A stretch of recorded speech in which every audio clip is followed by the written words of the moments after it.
Biarkan kami boleh aman dalam pelukan Tuhan karena Engkau bersama dengan kami. Kami tahu tidak selamanya hidup ini lancar dalam kendali kami. Tapi kami tahu, tatkala kami berada dalam tangan-Mu, Engkau bersama dengan kami. Kami menemukan keamanan dan ketenangan yang sesungguhnya.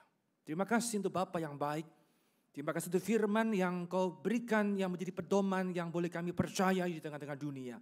Itu sebabnya kami hadir pada hari ini. Satu tujuan ya Tuhan, menerima pesan-Mu, firman-Mu yang kudus. Yang kami perlukan, kami hidup sebagai orang-orang percaya khususnya sebagai keluarga Kristen di tengah-tengah zaman ini. Bersabdalah, kami menyambut firman-Mu. Di dalam nama Tuhan Yesus kami berdoa. Amin. Silakan duduk kembali. Saudara sekalian, sama-sama kita melihat hari ini dari Mazmur 128. Kita mengawali bulan keluarga dari minggu pertama. Dari Mazmur 128. Silakan Anda boleh membuka kitab sucinya. Nanti kita akan membaca ayat demi ayat mengalir. Kita terus berjalan sepanjang tulisan dari Mazmur 128. Saudara, saya akan mengawali khotbah ini dengan sebuah kutipan. Sebuah kalimat yang ditulis oleh seorang yang bernama Frederick Douglass.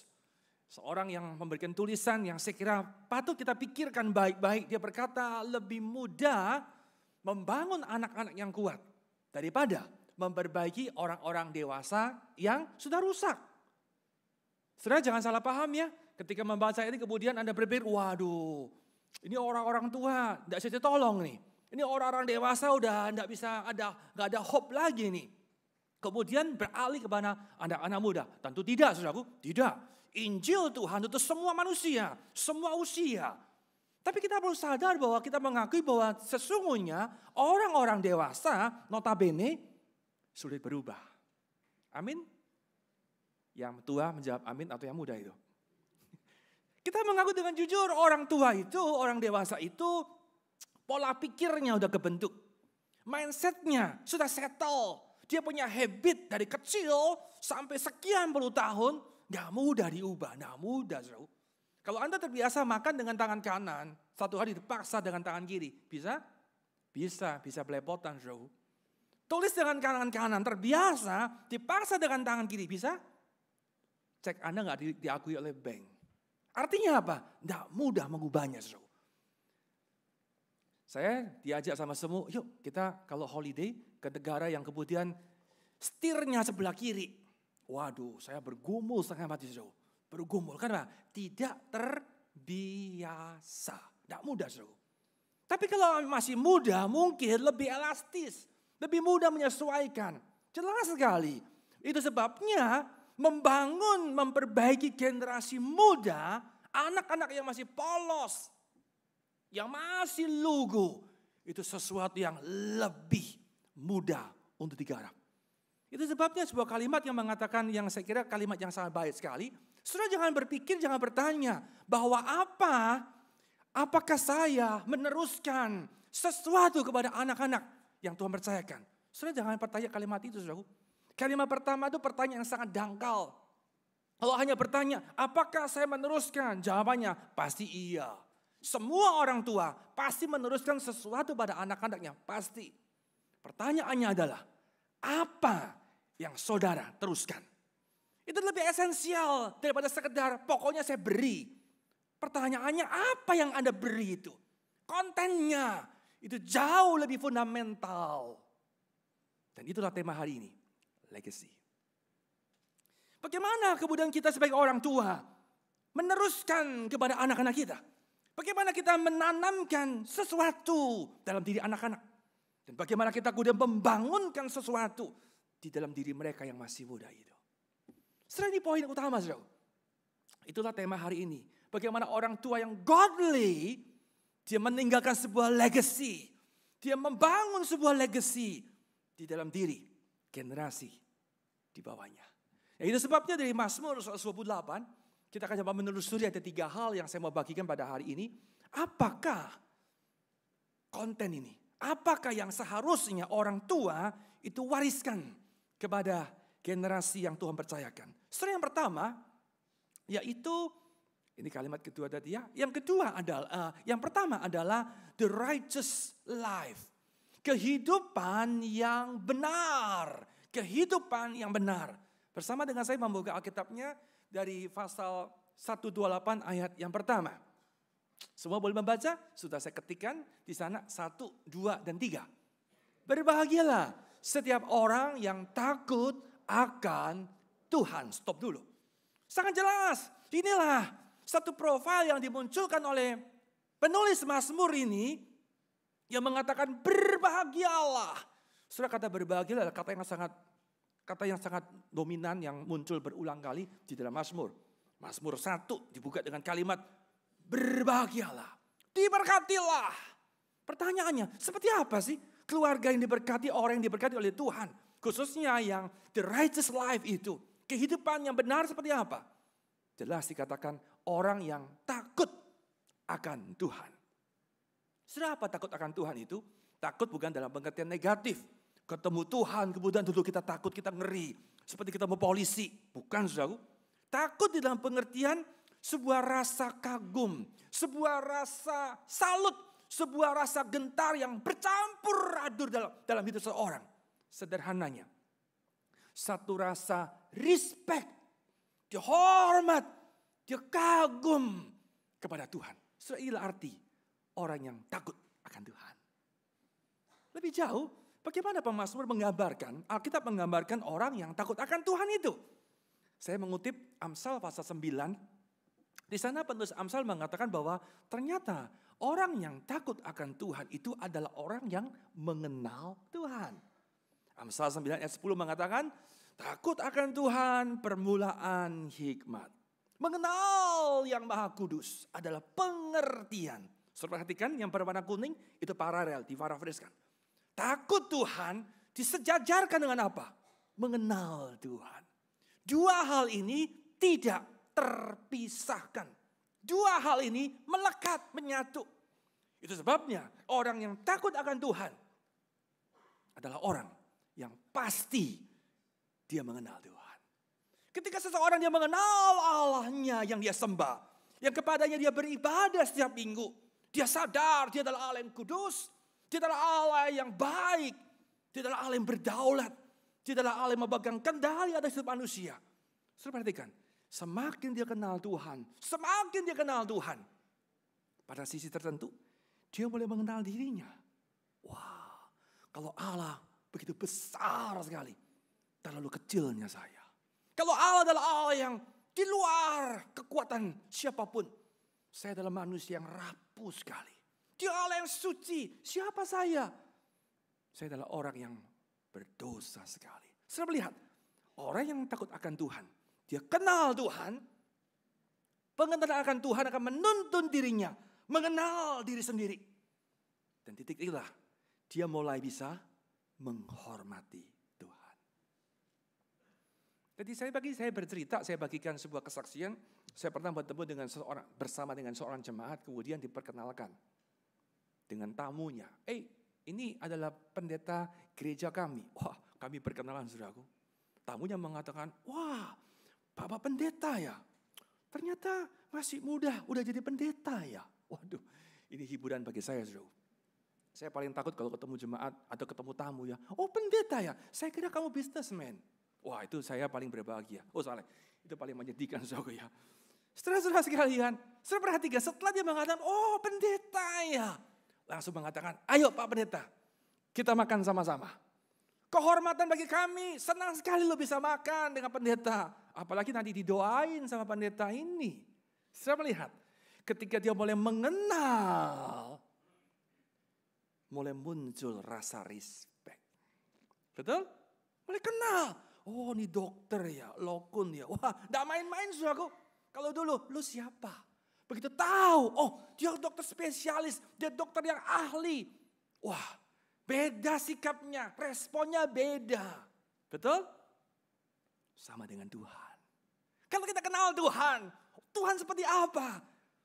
Percayalah, saudara pasti akan menghormati Tuhan dalam hidup ini. Itulah orang yang takut akan Tuhan. Setelah sekalian kita teruskan pembacaan kita di ayat 1 yang belum kita tuntaskan. Setelah pemazmur berkata, berbahagialah orang yang takut akan Tuhan, yang hidup. ESV menerjemahkan, yang who walks, yang berjalan in his way. Yang berjalan di dalam jalannya Tuhan. Apa artinya, saudara? Apa artinya? Kalau Anda lihat secara konteks, Mazmur 128 ini punya tema yang mirip-mirip dengan Mazmur 127 di atasnya. Kalau khotbah-khotbah pendidikan seringkali kita memakai Mazmur 127 atau warming house, apa itu peresmian rumah ya. Kita mengutip Mazmur 127, itu punya tema kemiripan. Tapi bagi saya pribadi bahwa sebenarnya dua Mazmur itu mempunyai perbedaan yang tajam. Apa perbedaannya? 127 adalah Mazmur yang memberikan titik berat kepada apa? Kepada Tuhan. Jadi sudut pandang Allah itu sangat dominan sekali. Maka dimulai dengan kalimat, jikalau bukan Tuhan, bla bla bla bla. Jikalau bukan Tuhan, bla bla bla bla. Jikalau bukan Tuhan yang memberi berkat, kamu kerja banting tulang, nggak ada guna. Jelas sekali menekankan sudut pandang Allah, peran Allah yang dominan sekali. Itu 127. 128 sebaliknya. Mazmur itu memberi penekanan kepada siapa? Kepada manusianya. Tanggung jawab manusia itu begitu ditekankan sekali, sangat di-highlight. Itu sebabnya dikatakan, berbahagialah orang yang takut akan Tuhan. Seperti apa sih orang yang berbahagia itu? Yang takut Tuhan. Seperti apa takut akan Tuhan itu? Dikatakan orang yang berjalan di dalam jalan Tuhan. Perhatikan, sudut pandang manusianya, tugas manusianya, peran manusianya di-highlight. Kamu adalah orang yang berjalan di dalam jalan Tuhan. Saya ringkaskan di sini. Saudara, apa itu? Kehidupan yang benar. Orang yang takut akan Tuhan itu adalah orang yang pertama-tama dimulai. Dia kenal Tuhan lebih dahulu. Percayalah, engkau gak bisa akan menghormati Tuhan, akan takut sama Tuhan sebelum Anda mengenal Tuhan. Setelah kita kenal Tuhan, kita mulai mengenal diri kita. Dan kemudian dilanjutkan, dia mulai berjalan, dia mulai hidup di dalam ketaatan setiap hari. Setelah inilah profil, potret yang seharusnya ditampilkan oleh orang tua sebagai legacy kepada anak-anaknya. Mereka melihat, oh, jadi bukan sekedar minggu ke gereja, itu bagus. Anak-anak dibawa, dibangunkan, ayo bangun ikut ke gereja, itu bagus. Anak-anak disiplin dari muda, dari kecil ikut choir. Apa? White Lily, bagus saudaraku. Tetapi lebih utama adalah apa? Anak-anak melihat kehidupan yang benar. Seperti apa yang benar itu? Ini orang tua yang kenal Tuhan, yang akrab dengan Tuhan, orang tua yang tahu diri, yang kenal dirinya, dan orang tua yang terus berjalan di dalam ketaatannya, obedience action setiap hari. Setelah saya tahu hidup dalam ketaatan ini bukan perkara yang mudah. Saya tahu tidak mudah, sulit sekali. Jujur sebagai orang Kristen, bukankah kita adalah orang seringkali tidak taat? Kita tahu yang baik, tapi kita lakukan yang sebaliknya. Kita ingin mengerjakan yang kita benci, tetapi kemudian sebaliknya muncul dalam hidup kita. Bukankah pergumulan itu dimunculkan oleh Rasul Paulus dalam surat Roma? Itu sebabnya bagaimana mungkin Anda dan saya hidup sebagai orang-orang yang taat kepada Tuhan. Nah, ada sebuah kalimat yang menghibur saya secara pribadi yang dituliskan oleh Bapak Gereja namanya Martin Luther. Dia berkata, Christian life, kehidupan orang Kristen adalah apa? Kehidupan pertobatan setiap hari. Yang terus menerus. Saya mengartikan, inilah hidup di dalam ketaatan. Bukan membuat kita kebal kepada dosa. Selalu bersih, selalu lurus setiap hari. Tidak, saudaraku. Tetapi orang yang takut akan Tuhan. Yang hidup di dalam jalan Tuhan. Dia mungkin bisa jatuh tergelincir. Tapi kembali dia bertobat. Kembali hidupnya dikalibrasi oleh Tuhan terus menerus. Hatinya dicium dengan Tuhan. Kehidupan yang dalam pertobatan setiap hari. Senantiasa. Sekali lagi tema soal ketaatan. Itu bukan tema yang diawang-awang, saudaraku. Bukan tema yang kemudian sifatnya, wah ini kayak teori doktrinal yang tinggi. Tidak, saudaraku. John Murray pernah mengatakan kalimat. ketaatan itu bukan teori, bukan prinsip yang tidak ada kaitan dengan darah, keringat, dan air mata kehidupan. Tidak. Sesuatu yang praktikal, sangat praktis, yang punya korelasi dengan hidup kita sebagai orang-orang percaya. Inilah poin 1, saudara sekalian. Seperti inilah yang Tuhan inginkan. Warisan inilah yang harusnya kita teruskan kepada anak-anak kita. Sekali lagi ingat, hidup dalam ketaatan bukan berarti Anda orang sempurna loh. Kita tidak pernah menjadi orang tua yang sempurna. Tidak pernah. Saya hamba Tuhan tidak pernah menjadi hamba Tuhan yang sempurna. Tidak pernah. Yang sempurna hanya punya Tuhan. Tetapi the righteous life adalah orang yang hidup di dalam pertobatan yang terus menerus. Dan ini dipotret sama anak-anak. Oh, papa saya bisa jatuh. Papa saya bisa salah. Mama saya bisa error. Tapi dia kembali pada Tuhan. Kembali hidupnya diluruskan. Kembali pada firman Tuhan. Anak-anak melihat, oh itulah the righteous life. Yang kedua, kita teruskan hari ini ayat kedua. Jadi ayat 1 sudah kita selesaikan dari Mazmur 128. Sekarang kita akan lanjutkan pada ayatnya yang kedua. Apa yang dikatakan oleh pemazmur di dalam ayat tersebut? Mari sama-sama kita perhatikan ayat kedua, yaitu adalah the fruitful life. Kehidupan yang berbuah. Seperti apa hidup yang berbuah itu sih? Buah Allah dan apa yang kemudian Tuhan janjikan? Berarti ayat kedua di sana dikatakan apabila engkau makan hasil jeripayah tanganmu, berbahagialah engkau dan baiklah keadaanmu. Wow tuh. Sudah melihat ada ruang lingkup yang besar sekali yang Tuhan hadirkan di tengah-tengah kehidupan orang yang takut akan Tuhan. Menarik sekali kalau kita membaca dengan teliti. Saya pakai versi ESV sekali lagi. Diterjemahkan kamu akan memakan hasil jeripayah tanganmu. Kamu memakan. Setelah apa arti ayat ini? Saya mau artikan, saya tafsirkan itu berarti bahwa Tuhan memberikan kita yaitu kemampuan untuk menikmati. Ya, saya pakai bahasa bebas ya. Tuhan selalu mengatakan kamu bisa makan, bisa menikmati, enak banget hasil pekerjaan. Kita kerja, kita dagang, kita apapun yang kita kerjakan di tengah-tengah dunia punya hasil. Kemudian kita bisa makan, nikmati sekali. Saudara-saudara sekalian, Tuhan tidak pernah menjanjikan saudara dan saya menjadi orang-orang yang sukses, orang yang kaya raya. Tidak pernah, saudara. Saya ulang kalimat ini, Anda cari dalam Bible, baik-baik. Tuhan tidak pernah janji bahwa saudara menjadi orang yang super kaya raya. Tidak pernah, saudara. Tidak pernah. Tapi Tuhan memberikan janji, ada berkat. Tuhan memberikan saudara bisa menikmati berkat Tuhan. Wah. Mau pilih? Jadi orang yang kaya raya, punya semuanya, semua bisa Anda beli dalam dunia ini. Tetapi Anda tidak bisa menikmati hidup ini. Kasihan ya. Punya pesawat, jet pribadi, tapi dia takut ketinggian. Kemana-mana naiknya kereta.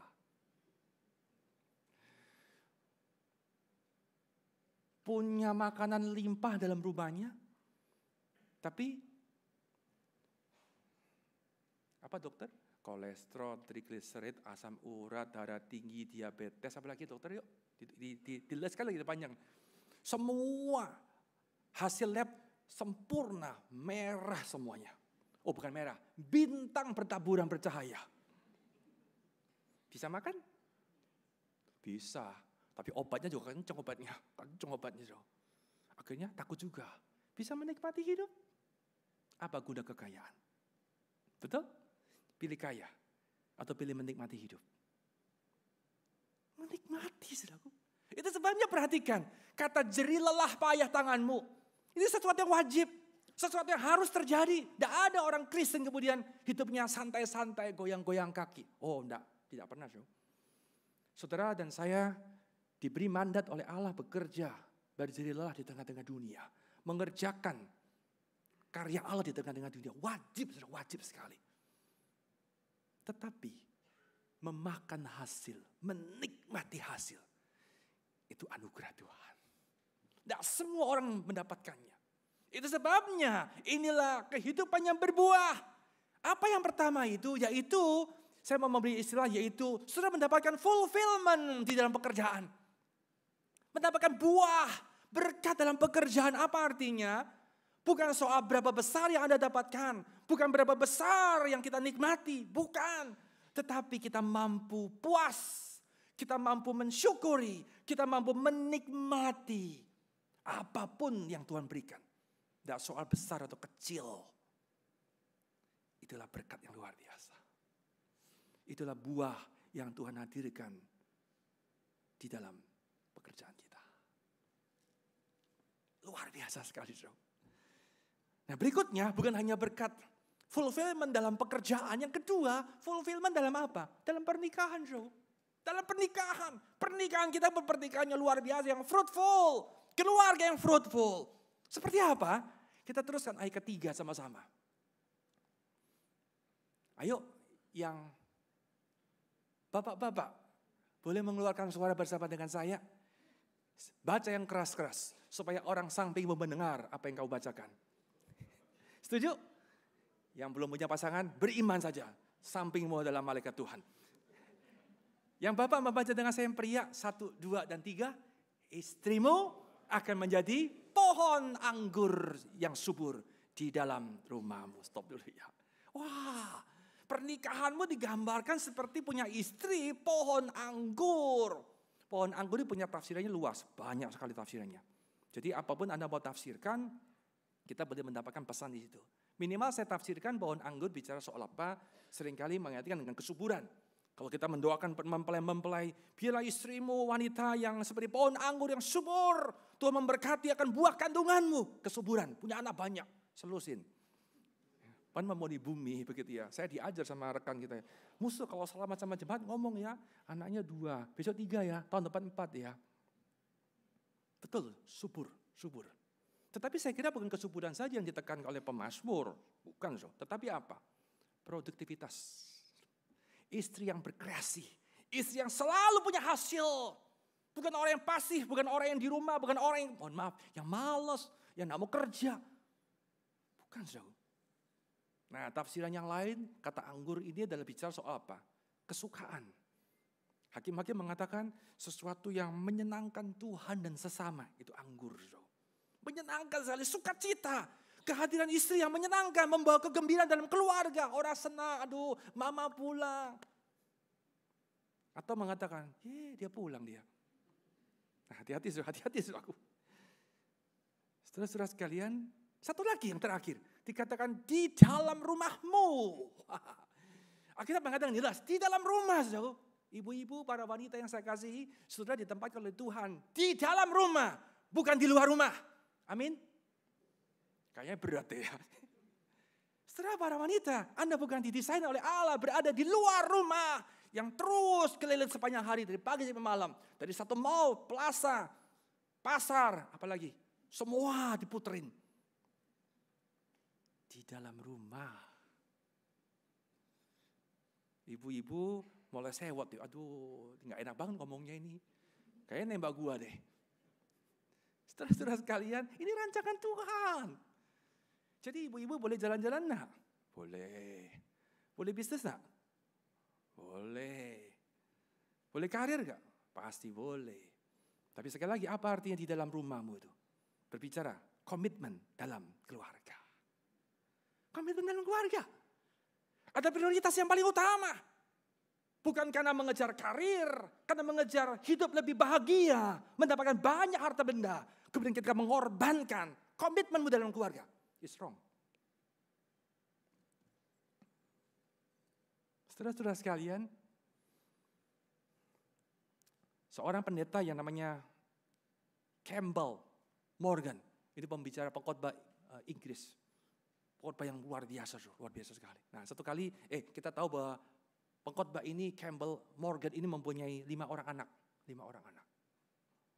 Ya, bagus sekali ya. 5 orang anak. Dan luar biasa anak-anaknya kemudian menjadi pembicara, menjadi penginjil, luar biasa sekali. Hebat sekali. Nah, satu kali ada orang datang ke rumahnya, ngobrol panjang lebar, Di akhir percakapan kemudian Tamudi berkata begini, di antara kalian berenam, mohon maaf, siapakah pembicara yang paling hebat di antara kalian berenam? Papanya dengan anak-anaknya, siapa yang paling hebat, pembicara pengkhotbah yang paling the best? Mengejutkan sekali, keenam orang itu menjawab secara serentak. Siapa jawabannya? Mama. Ya, saudaraku, ibu di rumah itulah pengkhotbah yang paling hebat. Itulah wanita seperti pohon anggur yang subur. Di balik kesuksesan seorang pria ada siapa? Ada wanita bukan? Sebaliknya, di balik kegagalan seorang pria, di balik depresinya seorang pria, ada titik. Jawaban berhadiah. Betapa pentingnya istri pohon anggur yang subur. Kita teruskan kalimat seterusnya daripada ayat yang ketiga yang berwarna kuning, yaitu anak-anakmu bersama dengan saya semua 1, 2, 3. Anak-anakmu seperti tunas pohon zaitun sekeliling mejamu.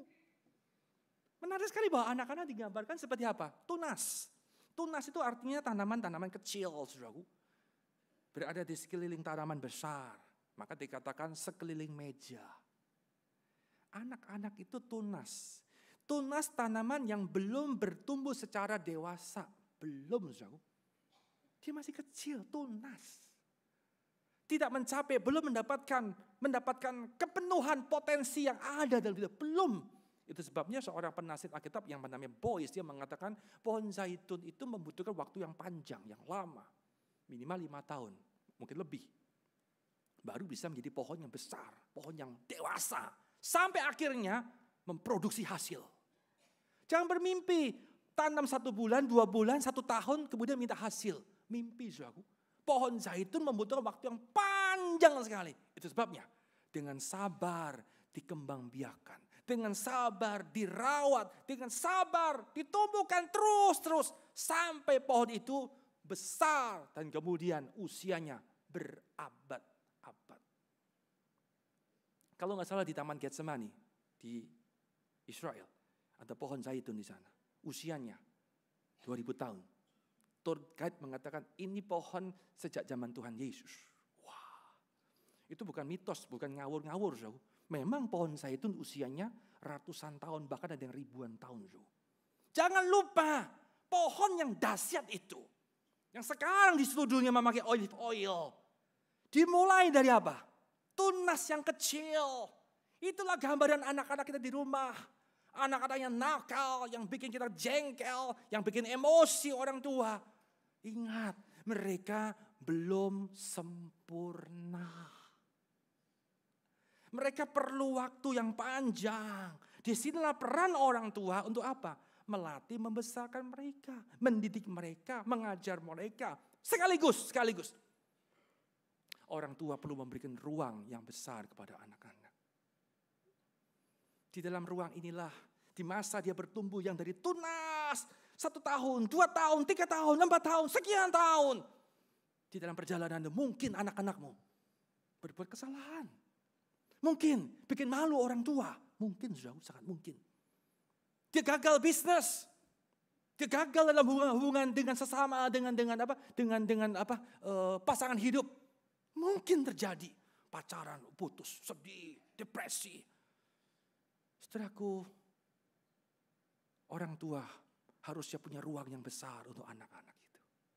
Jangan dimarahin, lu bikin malu papa mama ya. Kalau mama jadi kamu, bodoh. Jangan. Sebagai gereja saya berharap kita adalah gereja yang kemudian memberikan ruang kepada anak-anak muda. Kepada generasi di bawah. Beri kepercayaan pada mereka. Bersyukur kemajelisan dalam periode demi periode Tuhan memunculkan generasi muda. Saya tahu mereka bukan orang sempurna. Mereka tunas. Bisa salah nggak? Bisa. Tetapi sekali lagi, inilah perannya yang harus diberikan oleh orang-orang tua yang memberikan legacy, memberikan ruang mereka bertumbuh terus didampingi. Sampai mereka dewasa, mencapai potensi penuh yang Allah telah siapkan dalam hidupnya.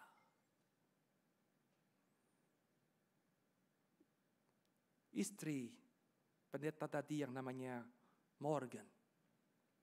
Ibu yang disebutkan, wanita tadi disebutkan oleh kelima anaknya yang jadi seorang penginjil. Itulah peran seorang wanita yang kemudian melahirkan apa? Anak-anak yang bukan tunas, tetapi sekarang menjadi pohon zaitun yang memberkati banyak orang.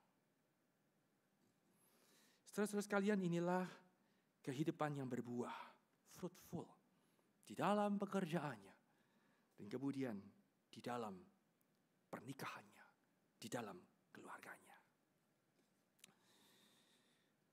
Saudara-saudara sekalian, tadi pagi jam kedua saya men-sharingkan kehidupan pendeta Stephen Tong. Majority kita semua kenal, bukan? Nama besar pendeta ini.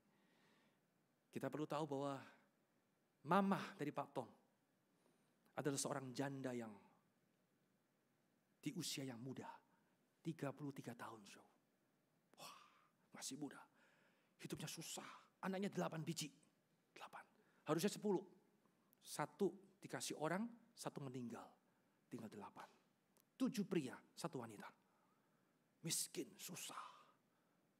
Berjuang keras. Tetapi ibu ini adalah orang yang berkomitmen kepada keluarga. Dia mengasihi anak-anak. Dia berdoa dengan serius. Luar biasa. Dan kita menemukan hari ini. Dari 8 hamba Tuhan, dari 8 anak ini. Dari 7 laki-laki, 5 menjadi pendeta. Hidup yang berbuah.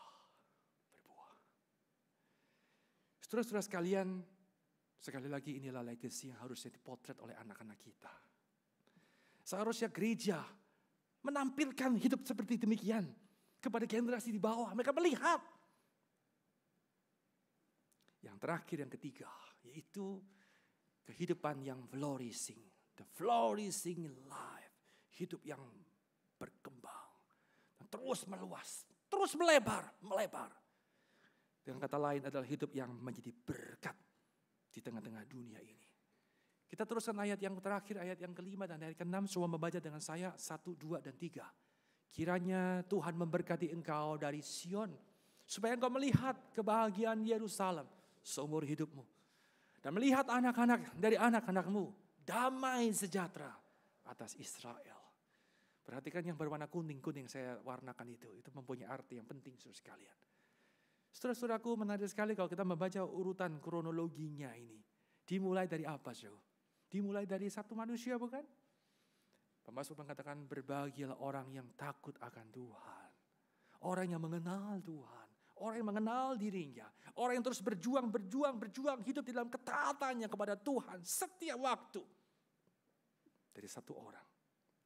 Hidupnya mulai berbuah. Menjadi apa? Keluarga ini berkati. Dia punya istri yang membanggakan. Dia punya anak-anak yang dipersiapkan. Menjadi anak panah yang siap diluncurkan di masa akan datang. Menjadi pohon zaitun yang memberkati banyak orang. Dari keluarga kemudian berdampak kepada gereja. Yang pada akhirnya ujungnya kepada bangsa. Pemasmur mengatakan damai sejahtera atas Israel. Kepada dunia, kepada bangsa. Seorang teolog yang bernama Jonathan Edwards, seorang pembicara, pengkhotbah yang luar biasa, yang sekali berkhotbah dia pernah mempertobatkan banyak manusia dengan kebangunan rohani yang dia kerjakan melalui karya Roh Kudus dan firman. Saudaraku, kehidupan satu orang yang godly, seorang yang takut akan Tuhan, Jonathan Edwards, di masa ratusan tahun yang lalu. Dari orang yang demikian, kemudian keluarganya. Sudah lihat keturunan daripada Jonathan Edwards. Memberi dampak yang besar. Bukan hanya kepada keluarga itu. Bukan hanya kepada gereja. Tetapi kepada negara Amerika pada zaman itu. Dilahirkan orang-orang. Berapa profesor yang muncul, yang orang-orang brilian. Pemimpin-pemimpin perguruan tinggi. Dosen-dosen terkemuka. Menjadi wali kota. Menjadi senator. Bahkan satu menjadi wakil presiden Amerika. Di masa yang lalu. Kehidupan yang flourishing. Terus mengalir. Saudara-saudara sekalian. sebagai orang-orang yang percaya Kristus. To be in Christ is to be in mission. Kamu berada dalam Kristus, Tuhan ingin engkau adalah hidup yang berada dalam misi Dia. Itulah hidup yang flourishing. Terus mengalir, terus mengalir. Mengalirkan berkat yang luar biasa. Tuhan rindu di minggu pertama dalam bulan keluarga ini. Mari para orang tua, para papa mama yang saya kasih. Bersama-sama kita belajar merendahkan hati. Berdoa pada Tuhan, Tuhan. Sampai kapanpun aku tidak pernah jadi papa mama yang sempurna. Setuju saya, Syau. Tetapi mari kita belajar. Kita rindu. 3 legacy ini Tuhan ingin kita garap dalam hidup ini. Yang pertama, the righteous life. Saya pakai kata supaya sama-sama F semua ya. The faithful life. Hidup yang setia. Hidup yang beriman. Hidup yang benar. Yang kedua, hidup yang fruitful. Yang berbuah. Dalam pekerjaan anak-anak lihat. Bukan orang tua yang haus dengan harta benda. Tapi bisa menikmati. Berapa besar yang Tuhan percayakan, dia menikmatinya. Dia berbuah dalam pernikahannya. Dia berbuah dalam keluarganya. Dan pada akhirnya membawa dampak. Hidup yang memancarkan berkat Tuhan. Dimanapun dia berada. Mari sama-sama kita berdoa. Kami mohon ya Tuhan, kembalikanlah kami. Setiap keluarga dalam gerejamu ini. Menjadi keluarga seperti desainmu. Tuhan, kami sebagai orang tua. Buka mata kami bukan memikirkan harta benda fisikal kepada anak-anak kami saja. Tapi kami ingin mewariskan warisan iman, warisan karakter, warisan-warisan ilahi yang Tuhan ingin kami berikan pada mereka. Tuhan, tolonglah kami membutuhkan kasih karunia yang menyanggupkan kami untuk boleh hidup. Dengan demikian, kami boleh mengenapkan apa yang Tuhan inginkan. Hamba-Mu telah berhenti berkata-kata, Roh Kudus, bekerjalah terus sehingga benih firman ini boleh bertumbuh, mengubah hidup kami, membuat kami semakin hari semakin dekat dengan rancangan-Mu. Terima kasih Tuhan, berkati seluruh jemaat-Mu. Berkati setiap pribadi-pribadi di dalam gereja ini. Ini doa kami minta, kami mohon semuanya di dalam nama Tuhan Yesus kami berdoa. Amin.